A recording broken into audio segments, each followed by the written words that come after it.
pessoal, como vão? Espero que estejam gostando da disciplina, eu estou adorando.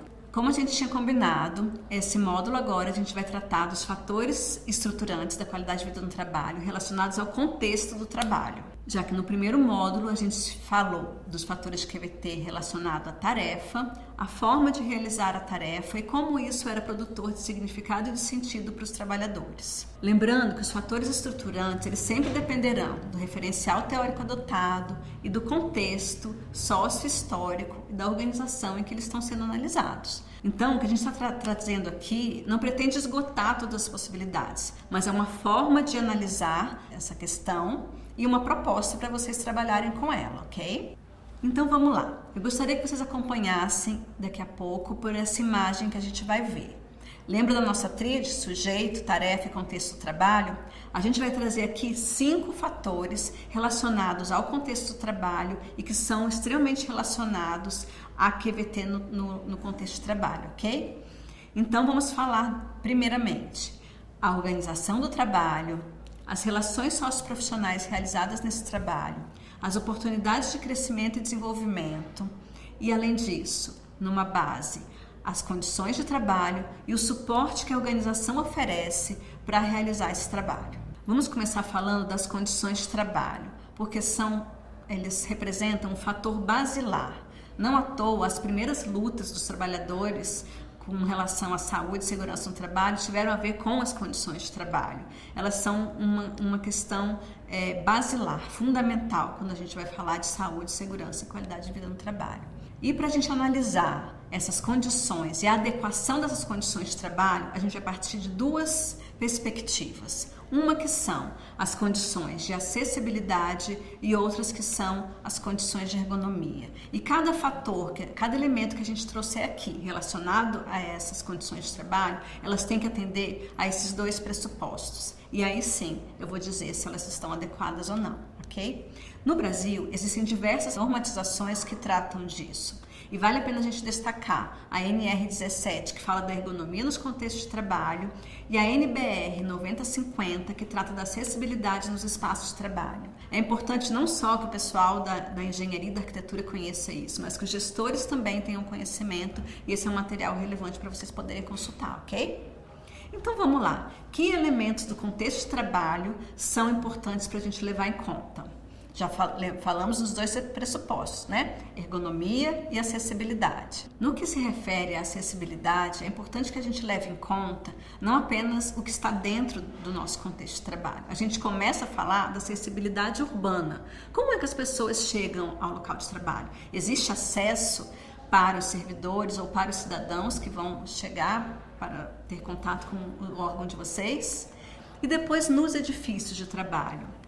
Como é que está a acessibilidade arquitetônica, a acessibilidade informacional, comunicação? Nessas imagens aqui a gente traz alguns exemplos de acessibilidade dentro dos edifícios.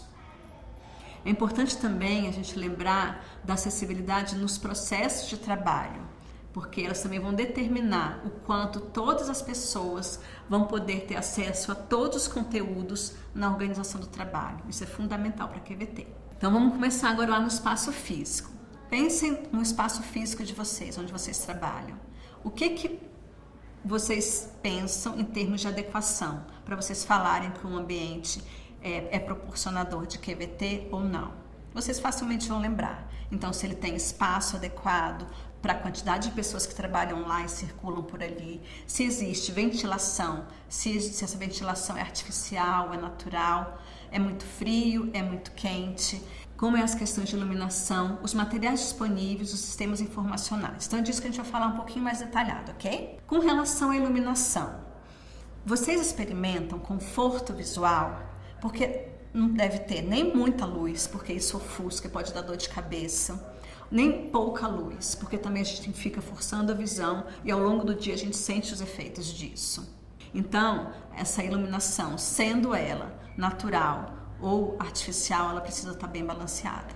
E com relação à ventilação e o conforto térmico, Aposto que alguém já viveu um conflito relacionado a isso, porque depende muito também das pessoas, do quanto cada um sente frio. Eu sou uma pessoa friorenta, outro é calorento. E aí como é que fica a nossa briga pelo ar-condicionado, que muitas vezes não é adequado e não tem a flexibilidade necessária para adequar a cada ritmo, a cada sensibilidade diferenciada. Então isso é importante também, porque eventualmente as condições de trabalho vão afetar, por exemplo, um outro fator, que são as relações socioprofissionais. Vamos falar mais disso daqui a pouco. Um outro fator que é absolutamente relevante no que tange às condições de trabalho é o mobiliário. Para quem fica 8 horas sentado numa cadeira de frente ao computador, sabe a importância que tem uma cadeira confortável e ergonômica para a sua qualidade de vida e para a sua saúde, sobretudo das suas costas. Então, se uma organização está preocupada em cuidar da saúde, da qualidade de vida dos trabalhadores, é muito importante que esses fatores sejam considerados. E muitas vezes existe uma preocupação com o custo disso, com o gasto disso, mas lembrem que esse é um gasto absolutamente necessário e justificável. Tendo passado, então, dessa dimensão das condições de trabalho, vamos falar de outro aspecto que é absolutamente imprescindível se a gente pensar QVT e contexto de trabalho, que é a organização do trabalho e os modos de gestão. Como que eu organizo? Como que eu vou fazer a divisão dos tempos, das pausas, das jornadas de trabalho? Como que eu divido as tarefas entre os sujeitos e entre as áreas e as equipes? Como que é a questão dos prazos de entrega, as metas?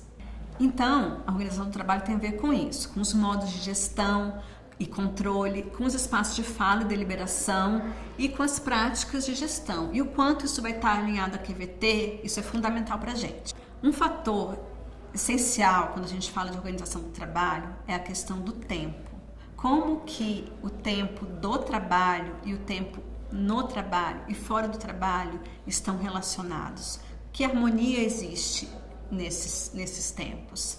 Outro aspecto também que tem a ver com essa relação do indivíduo, do elo do trabalho com a vida pessoal, é o quanto esse trabalho, lembra que a gente falou do sentido do trabalho lá na aula anterior? Então, o quanto esse trabalho faz sentido para mim e eu me identifico com ele, vai me dar o meu orgulho de fazer isso, o meu orgulho de pertencer a essa organização. Quanto mais conectado aos meus desejos, às minhas demandas, ao que eu penso e que eu sou, mais bem-estar e mais QVT eu experimento. Quanto mais descolado das minhas demandas, dos meus valores, mais mal-estar eu tenho a chance de experimentar. Passando então da organização do trabalho, a gente vai falar sobre as relações socioprofissionais. Lembrando que essas relações socioprofissionais, elas acontecem numa organização do trabalho, num contexto de trabalho específico.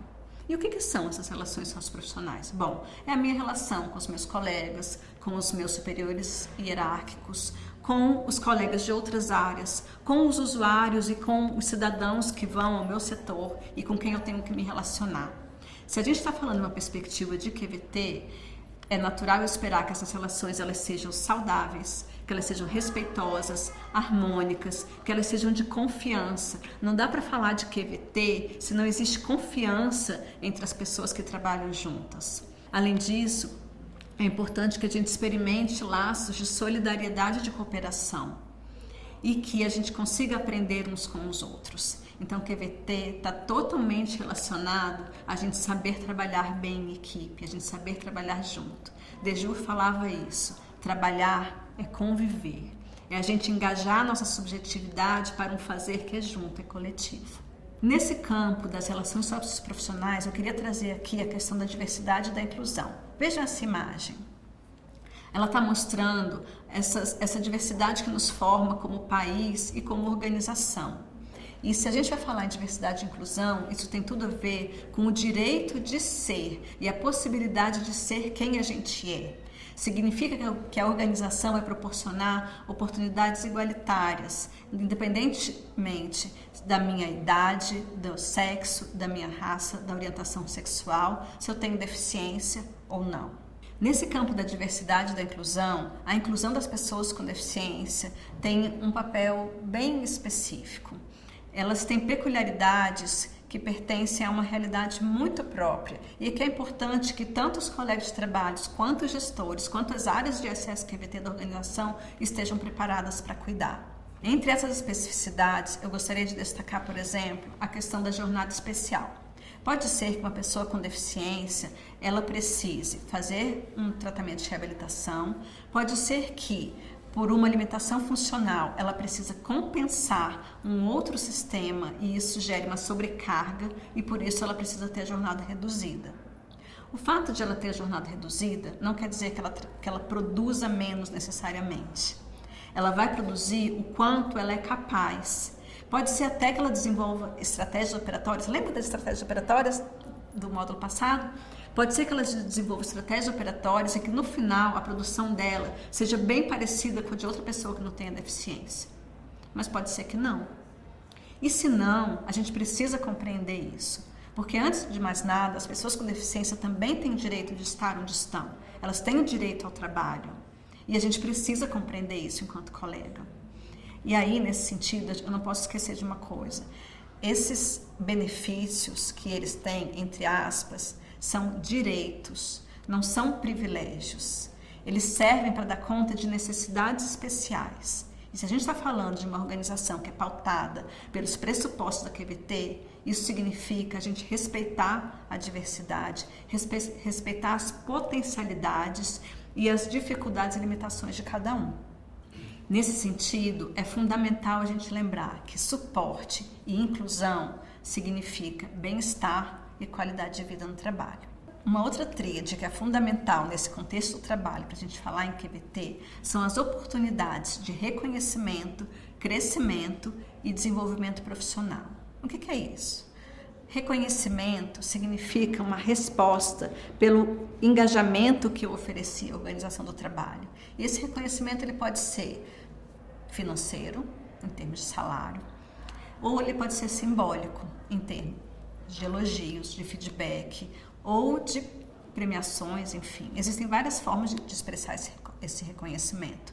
O fato é que o ser humano, quando ele se engaja em algo, de uma certa forma, ele espera ter um retorno por isso. E essa dinâmica do reconhecimento, ela é fundamental para o bem-estar e a QVT. E o reconhecimento ele pode ser pelos pares, pelos colegas e até pelos usuários, pelos cidadãos, que vão reconhecer a qualidade daquele trabalho, assim, quanto ele foi bem feito, o quanto ele é relevante, o tanto que ele é útil. Além da questão do reconhecimento, a gente tem oportunidades constantes de se desenvolver nessa tarefa, nessa organização do trabalho, de estar em crescimento e de aprender continuamente. Isso é fundamental para qualquer ser humano. Isso é natural pensar nisso, né? Agora, o quanto isso é fácil ou não numa organização pública, a gente vai discutir isso um pouco mais no módulo que vem. Por enquanto, vamos ficar por aqui. E, finalmente, a gente tem que falar do suporte organizacional, que são as políticas de gestão de pessoas em geral e as de saúde, segurança e qualidade de vida no trabalho em particular. E as estruturas que a organização dispõe para possibilitar e operacionalizar essas políticas. Então, é importante que os servidores, que os integrantes do Ministério Público, eles tenham com quem contar quando alguma questão se coloca. Né? Para quem que eu vou procurar? Quem vai poder me socorrer?